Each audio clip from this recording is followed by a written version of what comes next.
Here we go, here we go, here we go, here we go. This is it. This is Top Flight Time Machine. I am Andy Hotbody Dawson. Pow, pow, pow.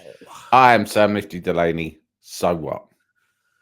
Welcome along. It's your Friday episode. It's a bit later than it usually is. Apologies for that, but it's not without good reason.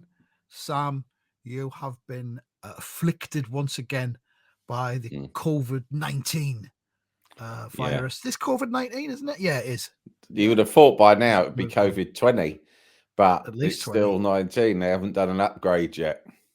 Well, it sort of started emerging in China in 2019, so I thought it would have been over 24 by now. Yeah. I don't think that's why it was called 19. I think it's not like a wine where it's like a vintage. I think it was the 19th incarnation of a COVID virus. That's why it was called 19. See. Well, I mean, yeah, I would have thought it had gone up because apparently each of these ones are a bit different. The symptoms are different. Like the old symptoms, the classic COVID was like, you had a cough, didn't you? And they go, you can't smell or taste. Well, I've had COVID twice. Once last April, got it on my birthday last year. And now I've got it again, just over a year later. And my taste and smell have been unaffected both times. I haven't had a cough. Okay. Unless that's still to come. I don't know. I don't know. Like it seems to have changed sufficiently for them to have at least done slightly different names for each variant. That's all I'm saying. I had it 2021, but it was after I had the vaccine, so it was I just felt like exhausted and weary. Yeah, more so than usual. For about 4 days. I often feel it's hard because I feel I'm at our age you tend to get weary with life anyway, don't you? Around the clock, yeah. Exactly. Weary is like a default setting for the likes of us. Yeah, but I didn't lose any sense of smell or taste. I don't think. Can't remember what things used to smell like beforehand. They might be different now. I don't know. Yeah. So the first time you got it was like 2 days after we'd done a live show in London. And I could not believe how you hadn't transmitted it to me because those live shows, they were very, very intense and physical. Well, we danced spent a together. lot of each time. We danced. Yeah, a lot. So much time in each other's physical orbits. Space. Yeah. Intimate. Well, when we're on tour, we share a bed a lot of the time for cost reasons, like Bert and Ernie. You have to. Yeah. These days, I mean, showbiz doesn't have the same like money that it used to, and sharing a lot of double act share beds, don't they? You have to. It was you know what? It is the 40th anniversary of Eric Morecambe's death this week. Is it? And the TV AM clip from the morning after, or the morning when it was announced, was on. They got Ernie Wise into the fucking studio to interview him. Fucking hell! Like 3.5 hours after Eric Morecambe had died at 4 a.m. 7:20, Ernie Wise is sat there in a black suit on the TVM sofa with John Stapleton asking him what his future plans are. It's mad. Get here now. Ernie? Wise? Yes. Yeah, it's the middle of the night. Ring, ring. Yes. Ernie Wise? Yes. This is the boss of TVAM. Actually, I think I knew him. Because anyway, he's gone. Anyway, moving on. He's gone. Yeah. Get in the studio now. We're sending a cab. Why? Why? I'll tell you for why. Eric fucking Morecambe's dead. What? Eric's dead? Eric's dead? Yeah. You heard me, coffee-head cunt. Your fucking comedy partner of several decades is fucking brown bread. So I say again, get up, get your best fucking funeral suit on. There's going to be a knock at your door in about 20 minutes. Answer it, get in the car and get your fucking ass here. Because your career, my friend, is hanging by a fucking thread. You need to relaunch. You need to realign your brand. We'll give you 200 quid and a bacon sandwich. Hurry up. It's fucking nuts. Hell. Anyway, I actually remember hang on, what was the anniversary? Did you say it was 35 years? 40, so it was 1984. 40. So I'd have been 9. I fucking remember where I was when he died. It's one of Right. those deaths that when it gets mentioned, I always remember. Mm. And I don't think age 9, I was like a big Morecambe Wise fan. I think there's sort of that I kind of came to like later in life, because when I was a kid, I thought, oh, that's comedy that old boring people like. Because I would have thought, oh, the young ones, etc., are the stuff that like young people like, and that's old people's comedy. But I remember being at I remember being dragged along. Do you ever get dragged along something that you're like your parents make you go to? My mum and Archie Buchanan, the milkman and former Hibernian pro footballer, right? Of course, yeah. They were invited for lunch at, I think, a friend of his or a colleague of his, him and his wife. And we'd travelled out somewhere like on the fringes of London, some suburb, and I just had to fucking go. Do you know what I mean? Because like, you're 9, you're a bit too young to stay at home all day on your own. So it's like you always felt like you were being dragged along. Yes, we would like to come for lunch. That would be lovely. We're going to have to bring my fucking snot-nosed little cunt of a kid. Is that all right? Well, annoying. He's not going to want to be there. He'll skulk about. He won't look you in the eye if you address him. He'll barely speak, and he'll sour the atmosphere. And did these people whose house you went to, did they not have any kids? Because that's the worst when you go somewhere. They didn't have kids. Nothing. There's no kids. There's nothing for kids there. I remember the couple pretty well, because that's why I remember the whole Eric Morecambe scenario, because we went there, and I remember 3 things, right? The bloke of this couple was trying to really work overtime to be fun and friendly, but he didn't have kids, and therefore he didn't know, like, he couldn't gauge, to people who don't have kids, very often a kid is a kid, whether they're like 3 or 15.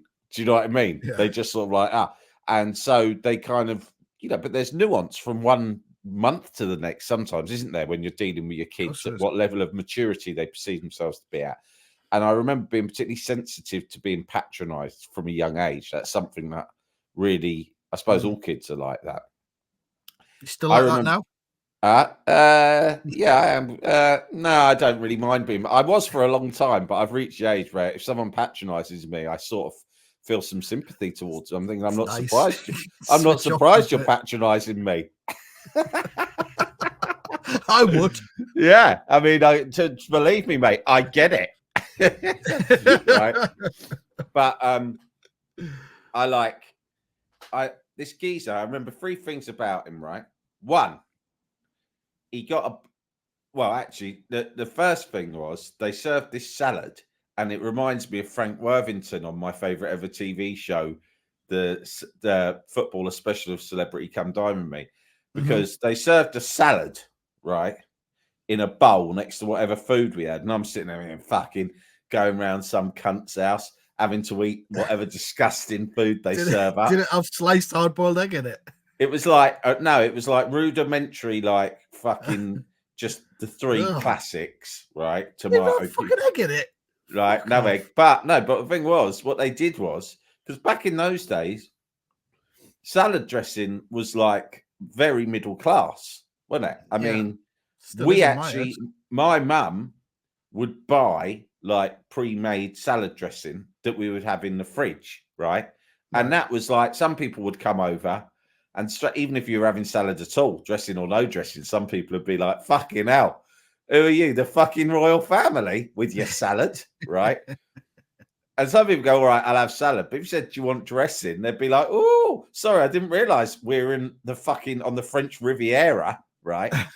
But we used to have a bottle in the fridge, quite fancy. But at this house, they put the salad down, and I'm sitting there thinking, fucking boring old bit of crappy salad. And they said, would you like dressing? And I went, yeah, all right. And they put a bottle of fucking Sarson's vinegar there in front of me. What? Yeah, I mean, fair enough. Vinegar is part of a dressing, I suppose, but not just, that's to me what you have on fish and chips.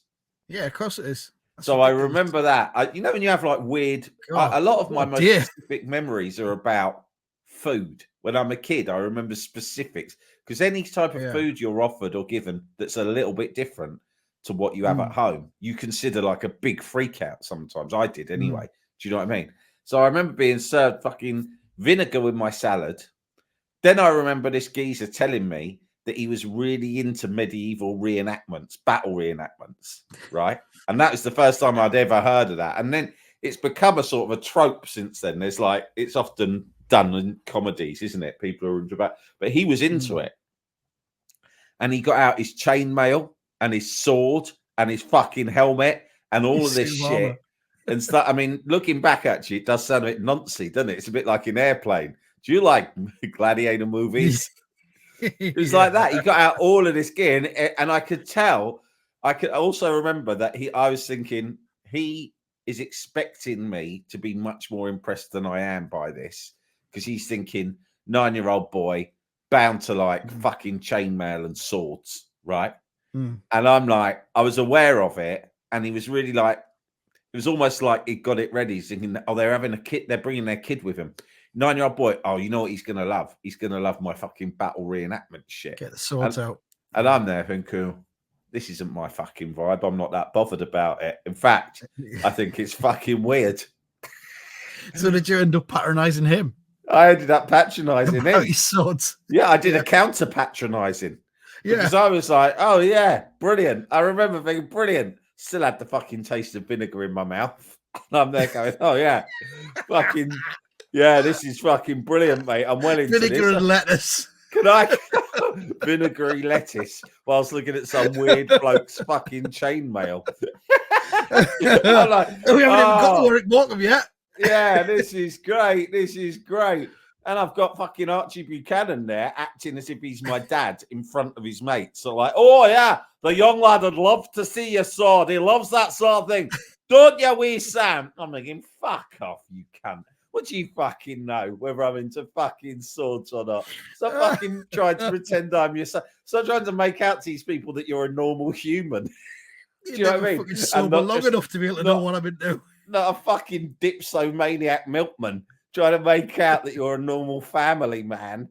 Right? Hey, Sam, you'll look at his chainmail, won't you? No, I fucking won't, Archie. Fuck off. Right? And then the last thing I remember is he started going on about Eric Morecambe non-stop. And I just remember thinking, he's one of those old cunts. I got muddled up in my head with the two Ronnies anyway, right? And I thought, that's one of those old people's comedy shows. I'm not interested. Yeah. And he would not stop going on. And he was acting like it was one of the biggest fucking days of mourning in the history of Britain, right? And he was like, he was so special. He completely changed comedy. And blah, blah, blah, lecturing us, right? And my mum, I could tell my mum's sitting there thinking, this is shit, right? How have we ended up in this situation? Fucking start the week on Radio 4. I know, how have I fucking wound up eating vinegar salad with this cunt who's got a sword lecturing me about Eric Morecambe? This sword-wielding fucking comedy expert. Right? And he got this bag out, and he's like, you know that joke that Eric Morecambe did? I don't know if it was his joke or not, where he goes, and then he flicks the bag. He flicks the inside of the bag. So it's like an invisible thing that's going up and down. Yeah. I remember this guy doing it, but he didn't have like a paper bag. He had a bag that was not quite... I could see it wasn't right for the gag, because it was sort of like a plasticky pouch, but it was the only bag he could find. And he's trying to demonstrate this joke to me. Oh my God. But clearly, the cunt's not Eric Morecambe. That joke is all about fucking like perfect comic timing and subtle, nuanced expressions and all the rest of it. All the other things that Eric Morecambe was, I now realise, was a genius at. And this geezer was not a fucking genius at anything, right? And he was fucking doing it for ages. And for the first 3 times, I was like, I don't even know what the gag's supposed to be. And again, I had to patronise him. Oh, yeah. Yeah, I see. Yeah, you're holding a bag and whistling. Yeah, fucking good one. Charlie fucking Chaplin. And in the end, I got it. And I was like, oh, right, yeah. You're pretending there's something going up and down in the bag. I'm looking at my mum going, Mum, I'm giving her a look that says quite clearly, we've got to go and you have to end this relationship with this Scotsman, because this is the sort of situation he's getting us involved in. Move to a new town, change our names. We have to whatever it takes. We have to fucking getting back together with Dad, Barry the hippie would be better than this. Yeah, and I don't say that lightly. We need to go live in some kind of women's shelter. Yeah, anything. But this is a nightmare. Oh, this is the worst day of my life. I'll remember this day forever, and not just because it's the day that Eric Morecambe died. But yeah, it all comes. But whenever I think of the death of Eric Morecambe, I think of that day. I don't know how we got onto that. I don't know because you said Eric Morecambe had died, and that all comes back to me. I just watched the Ernie Weiss thing. I can't remember how we got onto that from what it was before. I don't know. It's been a really nice diversion though.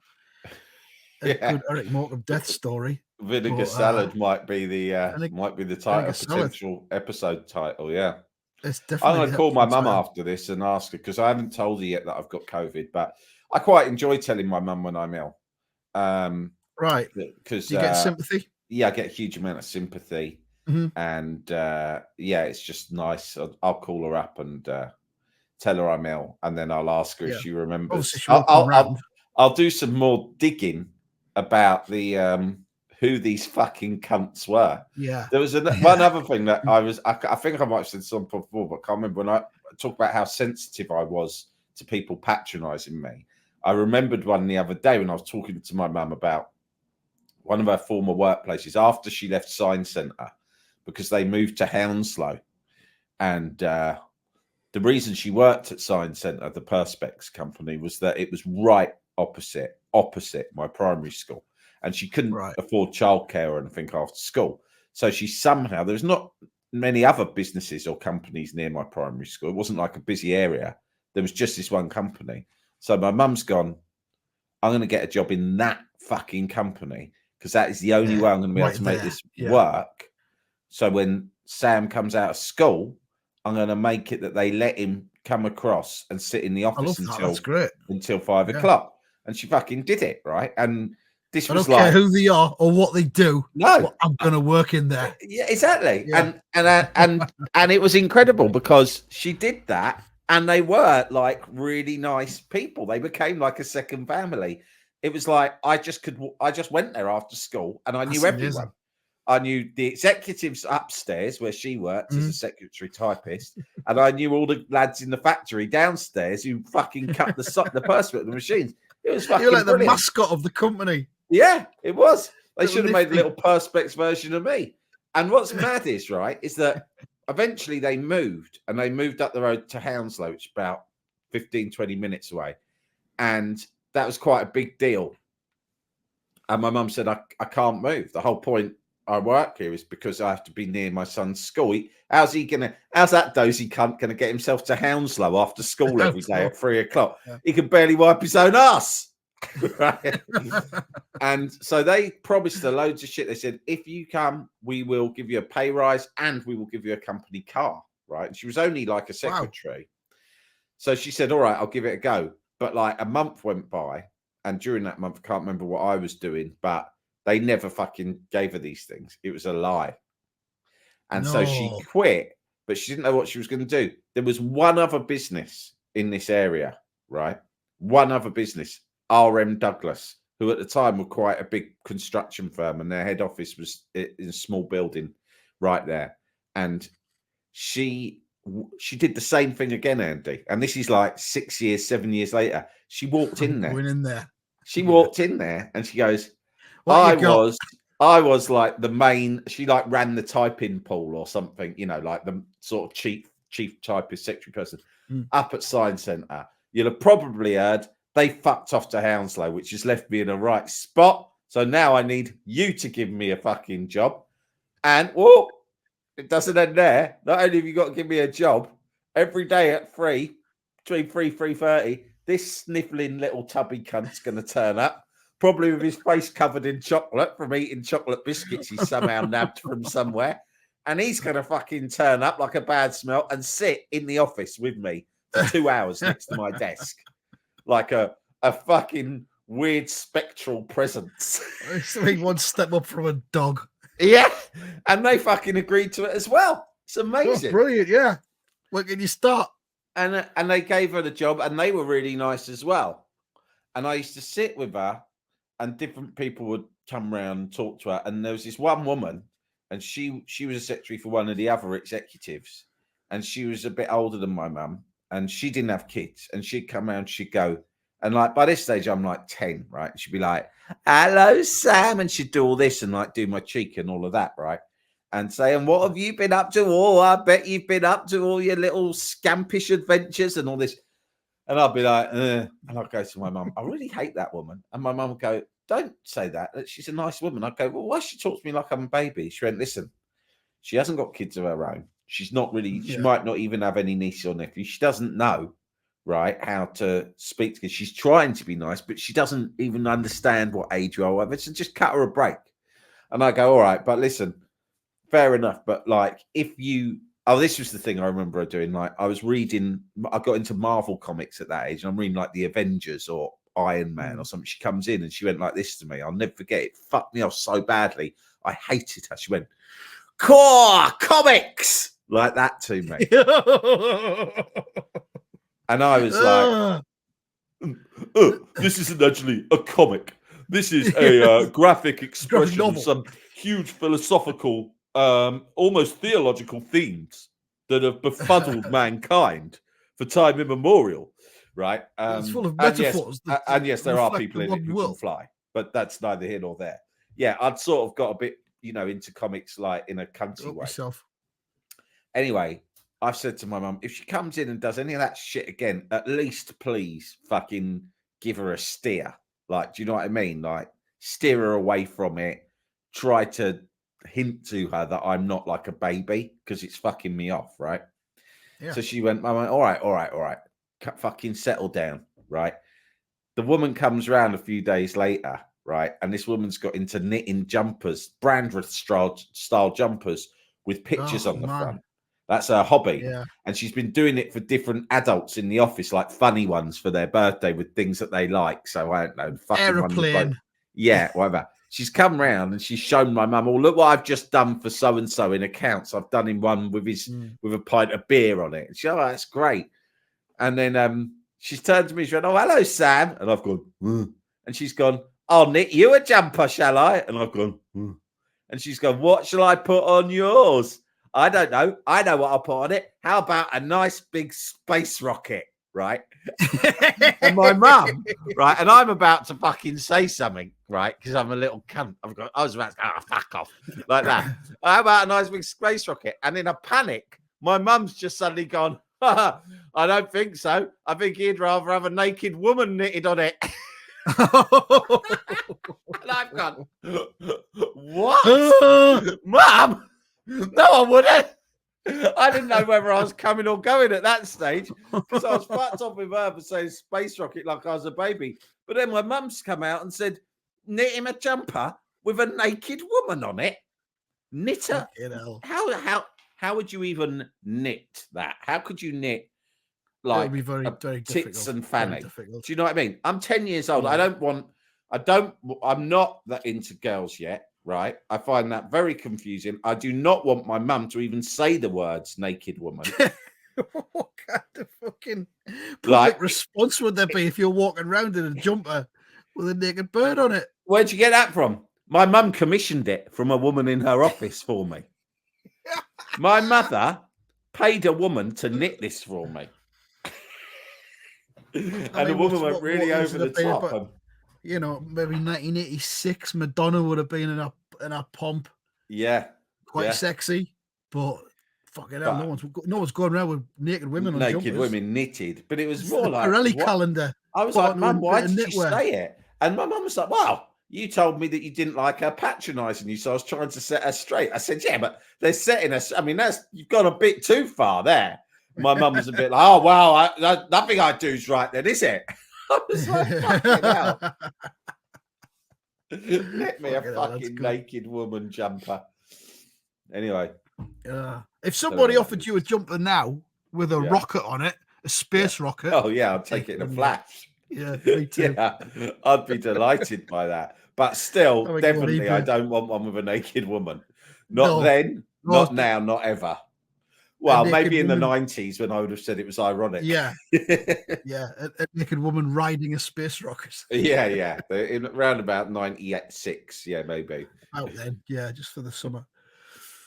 Donald Trump, anything to talk about there? 34 guilty verdicts.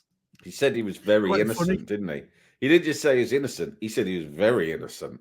Very innocent. Yeah, very innocent. He also said a little bit as well. He said this country is in a mess. He says it's a disgrace. He said that there are people spilling out of the prisons and the mental institutions into this country, and it's a disgrace. I thought, well, what? Where's Where that from? fucking come from? Your own prisons, the American prisons, the American mental institutions are spilling out. What the fuck? You know what, though, mate? I was enjoying watching him. I mean, I have been being a bit melancholy because COVID can do that to you. But the sad thing is that I don't think this will make any difference to his popularity, because I don't think anyone who supported Trump supported him on the idea that he was in any way. Sorry, that's my wife's phone's calling, so I accidentally nicked it off her. Yeah, they don't care about whether or not he's squeaky clean.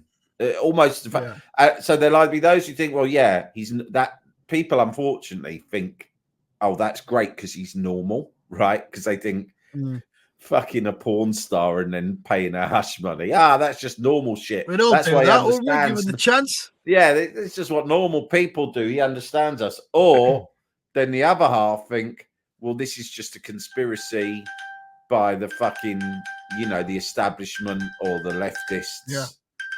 Fucking hell. What's going on here? Sorry, this is really over the top. That phone's been switched off. Oh, I should say as well, this is one of them episodes that we do on YouTube as well. You can see. Yeah, you can see all this. Watch Sam struggling with that phone there as it's ringing. Yeah. If you want to go to our YouTube channel. And also, apologies for not getting the Melchester episode out this week. We'll get around to that. That was a result of the COVID. I got back on Thursday afternoon from a few days in Rome, and as soon as I got back, it was our anniversary, but we took the kids as well. Yeah, it was sort of a strange idea. It worked out. It worked out. Yeah. Let's just say it was fine. It's fine. Most people were happy. Most of But when I came, I did love it, actually. I had a great break, but then as soon as I came back, I fucking knew something was up. I went up, lay on the bed. I was tired and grumpy in the way that any dad who's just taken like the family away for a couple of days is gonna be, right? You're gonna be tired and grumpy off journey. Fatigued.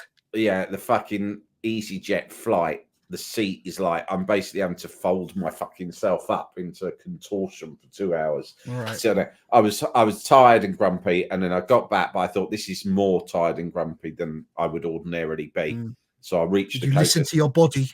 I did. I listened to it. It was fucking shouting at me, and so yeah, that's why we didn't do the Roy the Rovers. I'm sorry. It's also why we didn't do the live stream for the Turbo last night. When I got the diagnosis and I was just fucked, I was wiped out completely. So apologies to all the people. We'll catch up. We'll do it next week or something.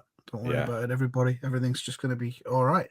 All right, that's about it. We'll knock it on. What about the election? We haven't done any of our election section specials yet.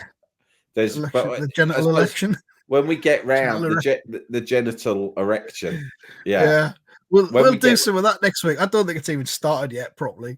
I don't think there's been some stuff. The problem is that it gets reacted to so quickly. Like as soon as anyone podcasters, it's not just podcasts, it's just social media. As soon as Sunak fucking answers his mouth, opens his mouth, does anything, there's like 1,000,001 gags of varying quality all over social. I like to think that we're promising these election specials and we'll just not ever do any of them. We'll just keep promising them because one coming in a few days. And it'll never Don't worry. Keep your eyes peeled. Keep your eyes peeled, cunts. There'll be one. But we'll do an election night. I am up for doing an election night special. Yeah. Yeah, we could do that. We might not. Did you? Oh, actually, no. There are a couple of things. One thing that I found funny was that geezer Ian Dale off of LBC saying that he was gonna. Did you see that? He was gonna run to be MP Tunbridge Wells. for Tunbridge Wells, and then literally, within, I think about 2 hours, he said, because at LBC they had an interview with him with Nick Ferrari interviewing him. So it's one LBC host interviewing another, and Nick Ferrari, who sort of said he's his mate, but was basically saying, "You've fucked this up properly, haven't you, mate?" And Ian Dale was like, he said, "Yeah, within 2 hours, the Lib Dems got in touch and said, look, we've been through every podcast that you have put out. And immediately we found you just 2 years ago saying that you hated Tunbridge Wells, you didn't like the area at all, and you'd rather not live there." And so he thought, well, to be fair to Ian Dale, who I've always found annoying, even though he's a West Ham fan, he's an annoying guy. And to be fair to him, he was shrewd enough to realise, make an immediate decision when he saw that. Yeah, I'm just not doing it anymore. Hands up, you got me. What can I say? A lot of people are so fucking dangerously thick-skinned, right? Like Donald Trump. Like, they don't give up. They go, yeah, so what if I said that? It was a joke. Anyway, fuck off. I'm doing it anyway. Whereas Ian Dale was like, yeah, all right. He didn't even bother doing all that. I didn't mean it, or it's out of context. He's like, fine, I just won't run. And I respected him for that. Yeah. But that leads me on to say another thing is that I think they booted out the Sunderland, the Labour candidate for Sunderland. So obviously myself and pretty much everyone else in the UK was thinking Dawson's got to fucking step forward here. Dawson's time. I did suggest on Twitter that now is the time for me to enter the world of politics. I did. Well, she wasn't booted out. Julie Elliott, she is, and she's retiring. She's retiring. Okay. So she was a good MP, right? She was a good MP, I think. And so she's gone, I'm retiring. So obviously I've thought, well, this is it. This is made for Dawson. Here we go. And I thought to myself, and it'll be fine. I'm pretty sure he can carry on doing Top Flight Time Machine. I can't see how the sort of content that we produce on this will be in conflict in any way with him being part of. There's nothing in the archives that people will be able to jump upon and use against him. But then I did get worried. If only the things that I've said, you've always been quite studious at distancing yourself from some of my more quite often, difficult, disassociate myself from most things. Complicated opinions, right? Yeah. But nevertheless, you know what the Daily Mail are like. They'll somehow use. I thought I would, heaven forbid, that they use me as a stick to beat Andy with. I would hate that. Neither of us have got any chance whatsoever of running for any kind of public office at any point in the future. Well, you say that, but not in this country, but in America would be fine. I mean, Central America. I've never had it off with a porn star and then paid her hush money. Fucking chance would be a fine thing. No, we could probably run for election in like Chile or somewhere like that. Yeah, we like these guys. These guys are funny. They got spunk. That's what we need in this country. A little bit of spunk. Well, no, the little one ain't got no spunk because he had the operation. Snip. He had it all cut off. Yeah, he just got a little gas come out now. You know what these English are like, though. They only do it for however many kids they have, and they never do it for fun. That's the English. Very uptight people. With a bowl of hats. Yeah, the bowl of hats. They don't like to fuck. They don't like to drink. They like to stay in and eat their piece of toast. They eat that salad with the vinegar on it. They eat their salad with vinegar. They have hard-boiled egg. They might as well all be dead. They're not firing an Englishman. Fucking hell, when you put it like that, it's true. It's true, shit. Yeah, so we'll might do some election stuff at some point, but let's get the weekend out of the way. Let's get you back to tip-top health, Sam. Yeah. I reckon I'll be all right by Monday. Well, Sunday night we'll do an episode. I've got through this, and I pulled the Vinegar Salad story out, and I didn't even see that coming. So I loved how that just appeared out of the Ernie Wise TVM anecdote. Go and have a look at it on Twitter. Yeah. Or on YouTube, rather. Ernie Wise TVM 3 hours after Rick Morecambe died. Insane. Right. Thank you very much for listening. We'll be back after the weekend. And that's that. That's that.